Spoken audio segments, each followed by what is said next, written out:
سلامونه نیکی هیله دار اوسئ. زده کوونکو څرنګه کولی شو چې د شرکټ په ذریعه یا د شرکټ لیارې که موږ یوه لیکنه کړې وي هغه په اتومات ډول هغې څخه یو ټیبل جوړ کړو. د دې دپاره به موږ راشو په هیډر به موږ لومړی هغه ولیکو نیم، بیا به تاسې کما د کیبورډ نه ووایئ فرض کوئ مو سره د میت مضمون ده. بیا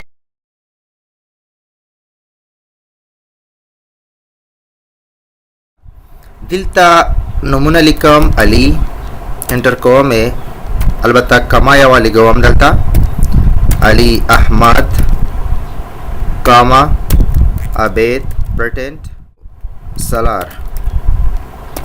بیا راځم دلته مضمون د حلوم، مثال فورمیت کې دومره نمرې وړې دي 33 شپږ شپېته وړې دي په ساینس کې. سالار تا سالار موږ سره په ریاضي کې فرض کړه 22 نمبر وړې دي، 55 وړې دي، اویا او کمپیوټر کې 88 او انګلیسي کې 99. اوس ټریکی پوینټ دا ده چې تاسو به وروښیئ لومړی زه سم دغه لیکل سلیکټ کوم، یو ښه سټایل دلته اپلای کوم ایریل.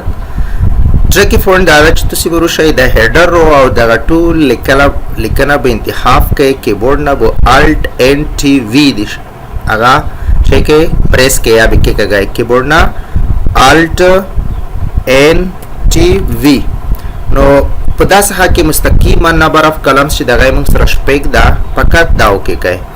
نو ګورئ په دې طریقې سره تاسو کولی شئ چې لیکنه ټیبل ته وړوئ، هغه هم ډیره په مستقیمه او ښایسته بڼه. زیډ ایس ټیک اکاډمي در سره فاروق دی. تر بیا هیڅ چارې